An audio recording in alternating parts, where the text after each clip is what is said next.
đây hai ôn sản lãnh bọc lăng và chụp mình ở đây anh mới thay và đã bàn lõกูกำหนดชั้นนี้อารมณ์เพิ่งทันเฟอร์เตไอ้มวยเทียดวิดีโอตับตับบ้านพอกราวเกตับตับประมูลบ้านก็วัดแต่เจ้าแต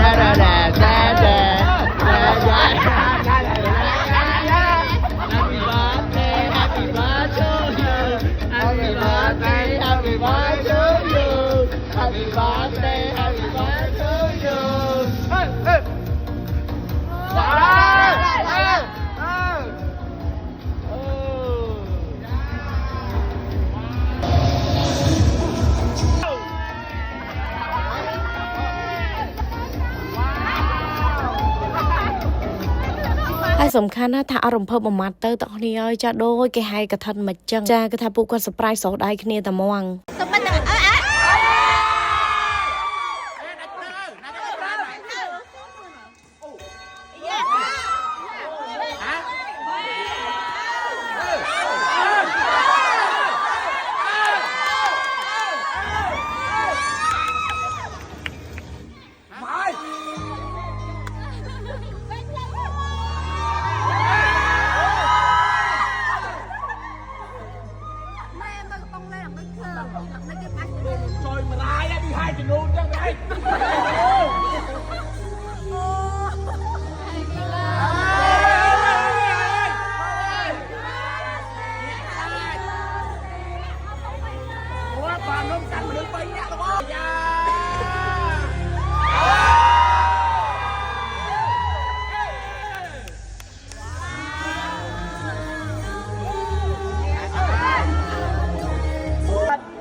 โอเคเอาคนหนักนี่จะบูกาจ้องจำมือนี้ให้มือจะ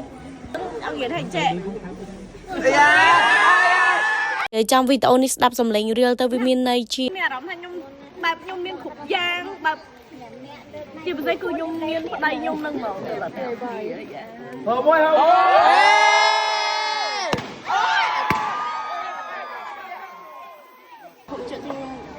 mẹ đóng thành cái con gì mình trắng tranh như nào đi là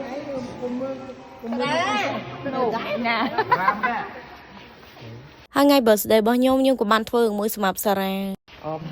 mẹ chun phơi sara ơi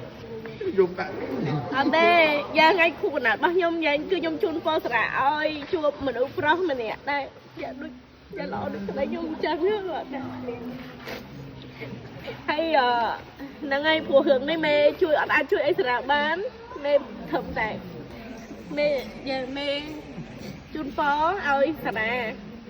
จะเป็นไงมินเตอร์เตอร์สนามเลงมินตกปลุยเลงมินตกบอกว่าให้การเงียบสนามคือจบใจอย่าให้บังเพลิดรอดับการได้ทำเพียบจอมาเสร็จออกจากนั้นยังไงให้ยังจะมาดาวจีบแบบไม่ให้เอาสนามชุบมันได้อัดเมื่อแทนสนามบานล้อเป็นผู้แทนสนามมินกบย่างสนามสนามมินสมรรถเพียบจังไม่จังไอ้สนามชุบมันมันเนี่ยได้สะสมมวยสนามให้เป็นสัมผัสค่ะไงคู่ขนาดต่อแม่คือนั่งส่งหลักบ้านน่าใบได้เมย์บ้านฟองเอาอย่างนี้เหรอใช่ใครให้จุดเฟิร์นเนี่ยตรงนี้กันแต่โชคชัยกบเนี่ยปองพัฒนาไปเดินต้องที่ปองพัฒนาบ้านสำราญไอ้ชีวิตคือ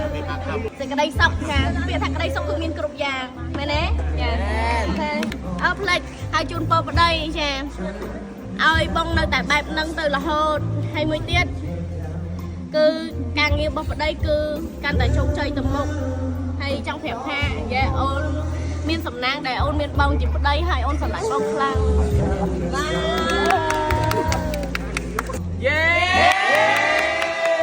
จ้าไปต่อมาที่ก็มีกิจการพลงนมเคยจีบต่อให้ยมไปเจอรมเพิ่มในกระไดสลายจงเป็นครูนยมได้พวกก็แต่งแต่เอาดำไล่หนึ่งเคยยมขุบไปเวลีกรุบตรงเวอร์วิจิเพียบสมัครซอได้เจงปีกาเบดโดโดยขมิ้นการบังคับบังคับให้ขุบขมิ้นแต่งแต่เฟอร์วิจิเรื่องรอดชนะสมับยมเจ้าจำตัวใบจีกระโดไอกระด้างสำหรับยมได้เจงปีกระไดสลายคือสตามินในต่างหาไว้เดี๋ยวพวกก็ได้ผลิตนั่นคือการจุกรอดหนึ่งมองต่อนี้ก็เจนในมัตรุบ้ายมตัวให้ก็เจนในมัตรุบ้าแบรนด์มีพองได้การนั้นกระโดนี่แหละการปิดนี่วนจะมาจากกระโดที่เลือดซูมจะห่างปิดเตี้ยก็ส សួរថានៅពេលខ្ញុំទៅទិញពេជ្រកាលពីលើកមុនណាថែមនេះលកាដែលខ្ញុំចូលចិត្តហ្នឹងគឺរៀងបែបម៉េចនិយាយទៅគឺពួកគាត់ព្យាយាមសិក្សាស្វែងយល់ពីចំណង់ចំណូលចិត្តខ្ញុំមែនតើហ្មងមានកាដូខ្លះទៀតក៏ចូលលុយគ្នាទិញនិយាយចំទៅគ្រប់យ៉ាងវាគឺជាការរួមចំណែកក្តីស្រឡាញ់ទាំងអស់សួរថារបស់ថប់ទាំងអស់ហ្នឹងគឺខ្ញុំអាចទិញបានរាប់រយដងតែអ្វីដែលខ្ញុំអាចទិញបានគឺពេលវេលាល្អ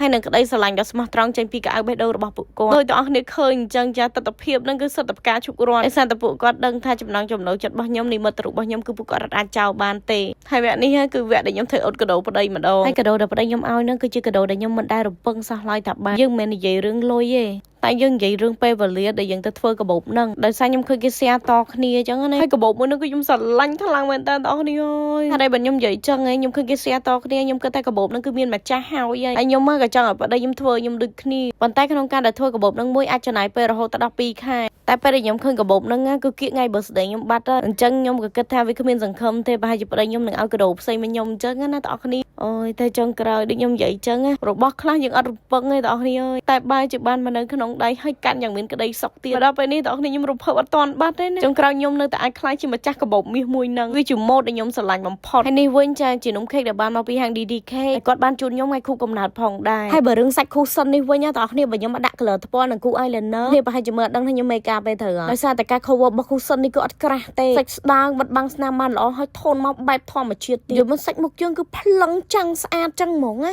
ហើយបងប្អូនមើលមុខខ្ញុំឲ្យថតជ្រុងណាក៏លងចាំងដែរថ្ងៃនោះវ៉ាន់ចូលចំថ្ងៃខួបកំណើតខ្ញុំទៀតមានអារម្មណ៍ថាវារំភើបជន់រំភើបហ្មងបងប្អូនដឹងហ៎វាជាក្តីសុខមួយដែលសឹងទៅថាមកជីវិតខ្ញុំនេះខ្ញុំយកឲ្យមកប្រៀបធៀបអត់បានខ្ញុំមិនត្រឹមតែមានសុភមង្គលក្នុងគ្រួសារខ្ញុំមានទីផ្សារវ៉ាន់ដ៏រឹងមាំខ្ញុំមាន fan ស្រឡាញ់ចូលចិត្តច្រើនខ្ញុំបានសម្រេចនូវគោលដៅធំអស្ចារ្យនៅក្នុងជីវិតរបស់ខ្ញុំដែលសឹងទៅថាវាលឿនលើសការរំពឹងទុកមួយទៀតដែលសំខាន់បំផុតសម្រាប់ខ្ញុំគឺសុខភាពសម្រស់មិនថាស្បែកមុខស្បែកដងខ្លួនរបស់ខ្ញុំគឺតម្រង់សមម៉ត់ស្អាតបែប quality មកហើយបងប្អូនដឹងហ៎នៅពេលដែលស្បែកមុខស្បែកដងខ្លួនយើងស្អាតគឺជាក្តីសុខមួយរបស់មនុស្សស្រីដែលពិបាកនឹងបរិយាយហើយខ្ញុំហ៊ាននិយាយថាវ៉ាន់អន់គឺខ្ញុំមិនឲ្យមកប៉ះខ្លួនខ្ញុំដាច់ខាតចាបើថាអត់មានលទ្ធភាពរកវ៉ាន់ល្អមកលក់ទេគឺខ្ញុំសុខចិត្តអត់ប្រើខ្ញុំក៏សុខចិត្តទិញគេប្រើដូចគ្នាតែមកដល់ពេលនេះទីផ្សារប្រេនមីឈរជើងយ៉ាងរឹងមាំគ្រឹះនៅវិស័យអនឡាញឡើងជាង7ឆ្នាំដោយគ្មានការរង្គោះរង្គើហើយបើទិន្នន័យនៃការលក់វិញគឺកើនឡើងពីមួយឆ្នាំទៅមួយឆ្នាំ